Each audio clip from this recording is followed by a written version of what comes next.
नमस्ते। कानों देखी में किस्सों का सिलसिला जारी है और आज आपसे बात करते हैं। आपने बाइस्कोप तो देखा होगा, इधर से हम ऐसे बाइस्कोप के खांचे में देखते हैं और उधर एक आदमी जो रील घुमाता रहता है, हमें उधर की पिक्चर दिखाई पड़ती है। सुप्रीम कोर्ट में पिछले दिनों ऐसा ही हुआ। कैसे हुआ, ये बाइस्कोप का नज़ारा बताते हैं। अभी आपको मालूम है कि ऑनलाइन हियरिंग चल रही है, यानी वर्चुअल। सुप्रीम कोर्ट में जो नंबर 2 जज थे उस समय, उस दिन रोहिंटन नारिमन, जस्टिस नारिमन का विदाई समारोह था। उस दिन उनका आखिरी दिन था जज के रूप में सुप्रीम कोर्ट में। तो जैसी कि परंपरा है और मैं आपको कई बार बता चुका हूं कि जिस दिन जज ज्वाइन करते हैं और जिस दिन रिटायर होते हैं, उस दिन वो चीफ जस्टिस की बेंच में साथ बैठते हैं। इसको सेरेमोनियल बेंच बोलते हैं। सबसे ज्यादा लोगों का इंटरेस्ट तब होता है जब चीफ जस्टिस और नंबर 2 के बीच अगर पटरी नहीं बैठ रही हो। उस समय जब दोनों एक साथ एक बेंच में एक साथ बैठते हैं, उस समय लोगों की दिलचस्पी रहती है कि आज कौन कौन से मुद्दे आएंगे और कैसा उनका आमना सामना रहेगा, कैसे होगा। तो जस्टिस रोहिंटन नारिमन के लिए सेरेमोनियल बेंच थी। कोर्ट नंबर 2 में, यानी कोर्ट नंबर 3 से प्रमोट होकर कोर्ट नंबर 2 में जस्टिस यूयू ललित आ गए थे। और उसी समय एक वकील साहब जिन्होंने अपने एक लैपटॉप पे कोर्ट नंबर 2 ऑनलाइन किया हुआ था और एक पे नंबर 1, वो भी चाह रहे थे कि जिस समय सेरेमोनियल बेंच बैठती है तो एक दो ऐसे ही मामले खाना पूरी के लिए सुने जाते हैं जिसमें कोई डेट लगनी होती है या कुछ ऐसा होता है, बहुत ही नॉमिनल टाइप की चीजें होती हैं। और उसमें फिर बार की तरफ से या जो सीनियर एडवोकेट्स वहां पर मौजूद होते हैं, वो सारे उनकी विदाई का भाषण देते हैं और उनको एक भावभीनी विदाई दी जाती है उस कोर्ट रूम से। उस समय चीफ जस्टिस भी कुछ बोलते हैं, अटॉर्नी जनरल भी होते हैं, सॉलिसिटर जनरल होते हैं। तो कोर्ट रूम से विदाई होती है। उसके बाद फिर शाम को सुप्रीम कोर्ट के लॉन में समारोह होता है, जो सुप्रीम कोर्ट बार एसोसिएशन की तरफ से ऑफिशियल उनका समारोह, विदाई समारोह होता है। तो वो वकील साहब ने दोनों जगह अपने आप को ऑनलाइन रखा हुआ था और उसी समय उनका केस आया और उसी समय वो वहां पर जस्टिस नारिमन की विदाई में भाषण दिए जा रहे थे और वो ये भूल गए कि मुझे म्यूट करना है कोर्ट नंबर 2 को। और वो कोर्ट नंबर 1 में सारी चीजें उनके सम्मान में बोली जा रही हैं और 2 नंबर कोर्ट में कार्रवाई रुकी हुई है और लोग सुन रहे हैं क्योंकि ऑडियो इधर भी आ रहा था। उन्होंने अपने माइक्रोफोन ऑफ करना भूल गए थे और जब सारी देर सारा कुछ चल दिया, उसके बाद उन्होंने उधर का भाषण, उधर का माइक स्विच ऑफ किया और इधर आए। Yes my lordship, I am so sorry my Lord. उन्होंने कहा कि जस्टिस ललित ने कहा कि आप लगता है कोर्ट नंबर 1 में जस्टिस नारिमन की विदाई समारोह में उनके सेरेमोनियल बेंच में आप मौजूद थे। इन्होंने बड़े झेंपते हुए कहा कि जी my lord, I am so sorry कि मैं माइक ऑफ करना भूल गया था। उन्होंने कहा कोई बात नहीं, मेरा भी मन था वहां रहने का, लेकिन आपकी वजह से मैं वो सारा कुछ सुन पाया जो वहां चल रहा था। Thanks to you. और उसके बाद कार्रवाई आगे बढ़ गई। तो कई बार ऐसा भी होता है कि कोर्ट, उन्होंने कहा कि मेरे यहाँ चूंकि केस लगे हुए थे, लिहाजा नहीं तो मैं खुद चाहता था कि मैं वहां पर उनके विदाई भाषण जो हो रहे हैं मैं सब सुनूं। तो ये बाइस्कोप की तरह हो गया, जिसमें इसे एक छोटे से झरोखे में से और इस कोर्ट के लोगों ने भी सुना कि वहां पर क्या क्या चीजें बोली जा रही हैं और समारोह कैसे चल रहा है। तो ये कई सारी चीजें होती हैं। और मैं आपको ये भी बताऊं, कोर्ट के प्रोटोकॉल होते हैं। प्रोटोकॉल ये होते हैं कि उन लोगों को बड़ा सुन के दिलचस्पी, मतलब दिल फरेब अच्छा लगेगा कि जब कोर्ट में वकील, आमतौर से वकील ही और बाकी लोग जब जाते हैं तो वो चेयर को झुककर विश करते हैं और जब वो वहां से कोर्ट रूम से बाहर निकलते हैं तब भी, चाहे सीनियर एडवोकेट हो या जो भी हो, वो चेयर के आगे, यानी जो बेंच बैठी है, बेंच को झुककर अभिवादन करते हैं और उसके बाद वो वहां से पीछे आते हैं। कोर्ट रूम में कोर्ट को पीठ दिखाना अच्छा नहीं माना जाता, वो अच्छा नहीं मानते। तो लिहाजा लोग 4 कदम ऐसे पीछे हटते हैं, बिल्कुल ऐसे जैसे मंदिरों में आते हैं, और उसके बाद फिर वो पीछे मुड़ते हैं। तो ये सारे वहाँ के प्रोटोकॉल हैं। हमने कई लोगों को, ये तो प्रोटोकॉल है तो देखते ही हैं हम कि सीनियर भी आते हैं तो पहले अगर कोर्ट चल रहा है और वो अचानक कोर्ट में एंटर करते हैं, क्योंकि अपने ओपन कोर्ट की परंपरा है, तो ओपन जैसे ही वो अंदर घुसते हैं वो तुरंत झुकते हैं। और कई जजेस भी जब वो आते हैं बेंच में बैठने के लिए वहाँ कोर्ट रूम में, तो वहाँ भी वो आते ही, कई जज होते हैं जो उनकी आदत होती है कि वो आते ही पूरा जो अदालत कक्ष में लोग रहते हैं उनको हाथ जोड़कर नमस्ते करते हैं, कुछ लोग सिर्फ झुकते हैं, कुछ लोग सीधे आके बैठते हैं। तो ये भी एक प्रोटोकॉल होता है अलग अलग तरह से अदालत में, दोनों तरफ से, बार और बेंच और बाकी लोग जो सामने होते हैं, वो सारे लोगों की तरफ से परंपरा का पालन है। ये एक अपनी न्यायपालिका के प्रति एक सम्मान है। जो ऐसे लोग भी होते हैं बार में जो जजों की उम्र से लगभग 1.5 उम्र के होते हैं, लेकिन फिर भी जो प्रोटोकॉल है अदालत का, जो मर्यादा है, उसका पालन करते हैं लोग।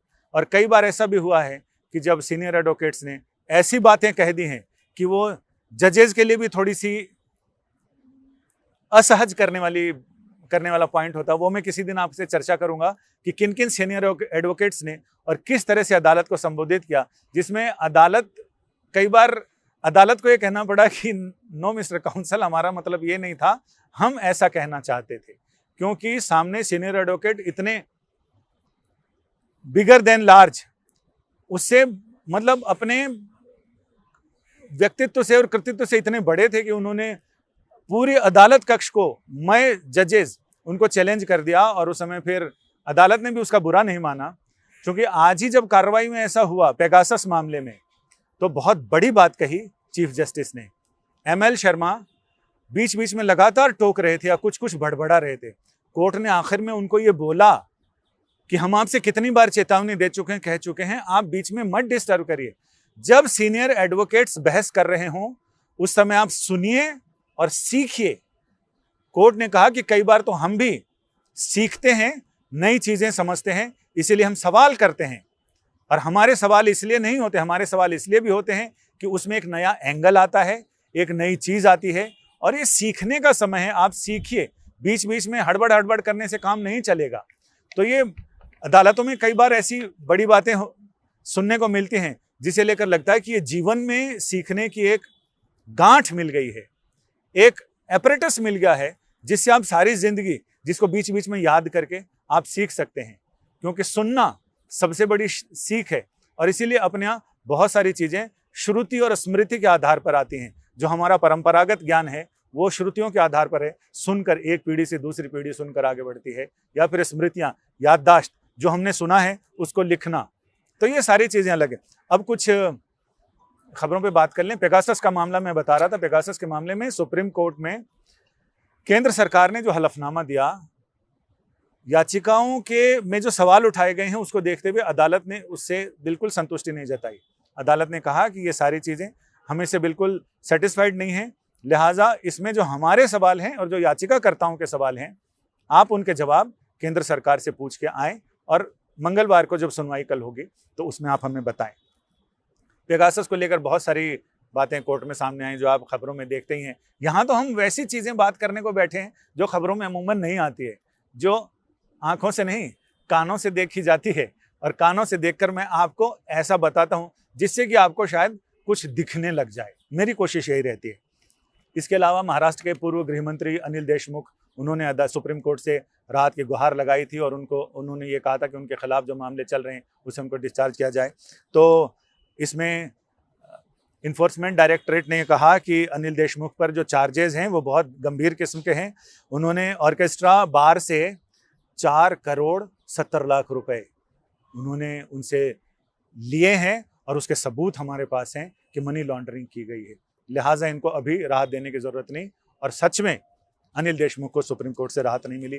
ट्राइब्यूनल्स में खाली पदों को लेकर सुप्रीम कोर्ट में बहुत सुनवाई अहम रही, और कोर्ट ने केंद्र सरकार को बिल्कुल लपेटे में लेते हुए ये कहा कि आखिर हमारे पिछली सुनवाई में भी कहा था कि हमारे आदेशों के बावजूद बहुत सारे पोस्ट खाली हैं, और लगभग 50% ऐसे ट्राइब्यूनल्स, पंचायत हैं जो फंक्शन नहीं कर रहे हैं, वो डिफंक्ट हो गए हैं। लिहाजा आपको इसमें क्या करना है, आप ऐसा हमारे आदेश के बावजूद आप एक बिल लेकर आए संसद में, उसके पीछे आपकी मंशा क्या थी ये बताएं। कि जब हमने ऑर्डर दे दिया है तो हमारे ऑर्डर के खिलाफ, उससे उलट आप एक बिल लेकर आए वहां पर ट्राइब्यूनल्स को लेकर, तो उसके पीछे मंत्री ने जब उसे सदन पटल पे रखा, इंट्रोड्यूस किया ना, उसमें क्या मंशा रखी है वो आप हमें बताएं। मंत्री ने क्या पॉइंट रखे हैं, वो सारी चीज़ें हमें बताएं, ताकि हमें भी पता चले कि आखिर हमारे आदेश के खिलाफ जाकर आप जो करना चाहते हैं उसके पीछे आपकी मंशा क्या है। ये तो हुई कुछ मोटी मोटी खबरें। अब कुछ वो चीज़ें मैं पढ़ना चाहूँगा जो आप लोगों ने अपनी प्रतिक्रियाएं दी हैं पुराने कार्यक्रमों पे, सुनाओ संजय कानो देखी पे, तो वो कुछ चलते चलते पढ़ लें। ये सरदार बाल हैं, सरदार बाल, इन्होंने लिखा है, sir I am advocate Bobby Sidhu from Patiala Punjab. आपसे बहुत कुछ सीखने को मिला और बहुत अच्छा लगता है, और आप कुछ ऐसा ही होता है, सब कुछ कोर्ट में ऐसा ही होता है। थैंक यू सिद्धू साहब। और किशन बेरीवाल ने लिखा है, सुनकर बहुत ही अच्छा लगा, कार्यक्रम बहुत अच्छा है। और एक शेरिंग डॉन्ड्रप, मेरे ख्याल से नॉर्थ ईस्ट से हैं, इन्होंने लिखा, we want sir Shams Tahir Khan.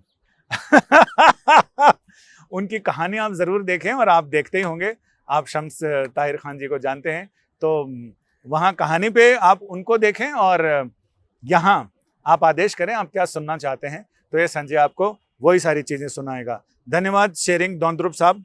और ये मेरे ख्याल से या तो लद्दाख की तरफ के होंगे या नॉर्थ ईस्ट की तरफ के होंगे। आपका बहुत बहुत स्वागत है। आप देखते हैं सुनाओ संजय कानो देखिए, हमारे लिए बहुत खुशी की बात है। और एक रेसिपी क्वीन है, रेसिपी क्वीन, उन्होंने लिखा है, you are the one who can take place of Shams Tahir Khan. ये मेरे लिए सच में बहुत बड़ी बात है, लेकिन मैं जानता हूँ कि मुझे उसके लिए बहुत मेहनत करनी पड़ेगी और बहुत लंबा सफ़र तय करना पड़ेगा शम्स ताहिर खान के जूते में अपने पाँव अड़ाने के लिए। और एक पूर्णिमा भट्ट हैं, उन्होंने लिखा है, सुपर्ब सर। पूर्णिमा जी धन्यवाद। और राजेश विश्वकर्मा लिखते हैं, नाइस सर, बहुत धन्यवाद Rajesh ji. Bhojpuri injection, oh my god, Bhojpuri injection, बिना पढ़े लिखे भी हमारा देश कितना विकास कर रहा है, थैंक यू। कुसुम चौधरी लिखती हैं, वेरी इंटरेस्टिंग सर। और इसके अलावा कई लोग अपनी भड़ास भी निकालते हैं, तो अभी तिवारी ने लिखा है, बहुत बढ़िया सर जी। पूजा पांडे ने लिखा है, nice information, thank you sir, thank you Puja and Abhi Tiwari. इसके अलावा मोहन वर्मा ने लिखा है, वास्तव में आपका इस तरह प्रस्तुत करने का तरीका बहुत ही सुंदर और अच्छा है, इससे मुझे बहुत ही सुंदर जानकारी मिली, आप बधाई के पात्र हो। धन्यवाद, धन्यवाद आपका मोहन वर्मा जी। और बहुत सारे ऐसे कमेंट आए हैं, कुछ लोगों ने लिखा, कई केस पेंडिंग हैं, सबका इंतज़ार ख़त्म होना चाहिए, हम भी यही मानते हैं। जय श्री दवे, उन्होंने लिखा है, सर नमस्कार, आप कहाँ से हैं, आप कहाँ हैं आजकल? भाई यहीं हूँ, और कहाँ रहूँगा, यहीं हूँ, तो इसलिए यहीं से तो कहानी सुनाता हूँ आपको। और इसके अलावा एक प्रणय सिंह ने लिखा, मैं अगर कहूँ तो कहिएगा, आप कहिए तो सही, हम कहने को तो यहाँ बैठे हैं। और कई लोगों ने पूछा है, शिव शंभू ने, where is Shams sir? Shams sir यही हैं और आपको क्राइम तक पे कहानियाँ सुनाते हैं। और कई लोगों के लिए वो कहानियाँ स्लीपिंग कैप्सूल की तरह होती हैं कि जब तक वो कहानी सुने नहीं, देखे नहीं, तब तक उनको नींद नहीं आती। तो आप वहाँ शम्स सर से जुड़े रहिए और यहाँ मेरे से जुड़े रहिए, और मुझे अपने सुझाव ज़रूर भेजिएगा कि मुझे अपने इस कहानी को और ज़्यादा जीवंत और ज़्यादा बढ़िया बनाने के लिए मुझे और क्या क्या करना चाहिए। आपके सुझावों का इंतज़ार रहेगा, और मेरा यूं ही हौसला बढ़ाते रहिए। आपसे मंगलवार को फिर मिलते हैं कल नई कहानियों के साथ, कुछ नई दिलचस्प बातों के साथ कि अदालतों में कानों देखी कहानियाँ कैसे कैसे आगे बढ़ती हैं। नमस्ते।